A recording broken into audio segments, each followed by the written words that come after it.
Assalamualaikum warahmatullahi wabarakatuh. Salam sejahtera untuk kita semua. Teman-teman semua, pernahkah kalian berpikir betapa luar biasanya manusia diciptakan dengan kemampuannya untuk berkomunikasi? Bukan sekedar bicara atau mendengar, tapi saling memahami, merasakan, dan menyentuh hati melalui kata, ekspresi, dan bahasa tubuh. Komunikasi antar manusia bukan hanya soal transfer informasi, tapi juga soal membangun hubungan, menciptakan kepercayaan, menyelesaikan konflik, dan bahkan menginspirasi perubahan. Dalam dunia yang semakin terhubung ini, kemampuan berkomunikasi secara efektif menjadi bekal utama kita sebagai individu, mahasiswa, calon profesional, dan bagian dari masyarakat. Melalui video edukasi ini, mahasiswa ilmu komunikasi mencoba mengangkat kembali pentingnya komunikasi antar manusia dengan cara yang segar, kreatif, dan relevan.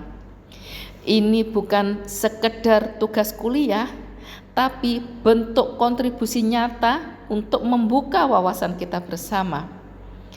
Kami percaya perubahan besar bisa dimulai dari hal-hal sederhana, seperti mendengar dengan empati, berbicara dengan hormat, dan menyampaikan pendapat tanpa menyakiti. Mari kita belajar, tumbuh, dan saling menginspirasi melalui komunikasi yang lebih manusiawi. Selamat menyaksikan, semoga bermanfaat dan membuka hati kita bersama. Salam komunikasi.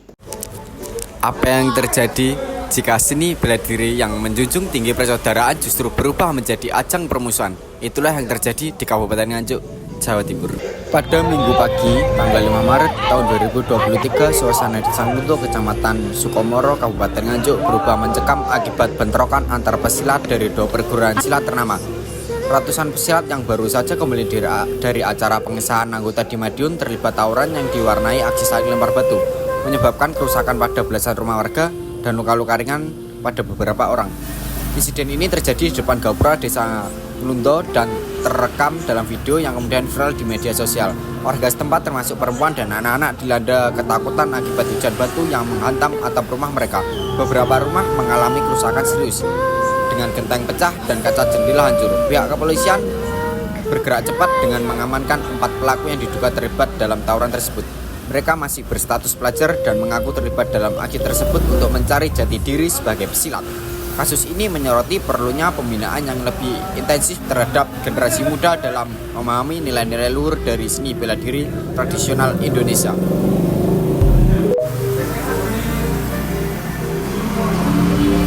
Sejak tahun 2022 hingga tahun 2024, terjadi banyak bentrokan antar perguruan silat di Nganjuk.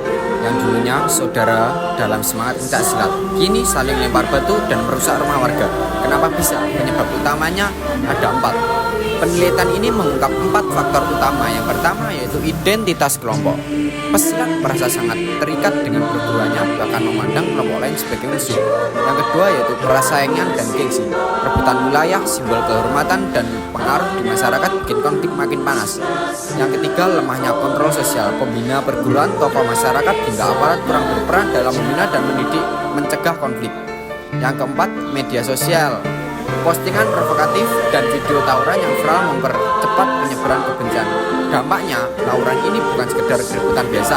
Ini adalah konflik sosial yang kompleks, mengganggu keamanan, memecah komunitas, dan menghancurkan nilai luhur silat itu sendiri. Solusi yang disarankan yaitu perlu ada pelantikan bersama antara perguruan untuk membangun kembali rasa persaudaraan. Pengurus harus lebih aktif menanamkan nilai etika dan karakter. Pemerintah dan tokoh masyarakat harus cepat mendeteksi konflik dan melakukan pencegahan. Edukasi literasi digital sangat penting agar media sosial tidak jadi alat pemecah. Kalau kita tidak kembali pada nilai sejati pencak silat, yakni persaudaraan dan kedamaian, maka warisan budaya ini akan menjadi medan perang. Mari jaga silat jaga persaudaraan.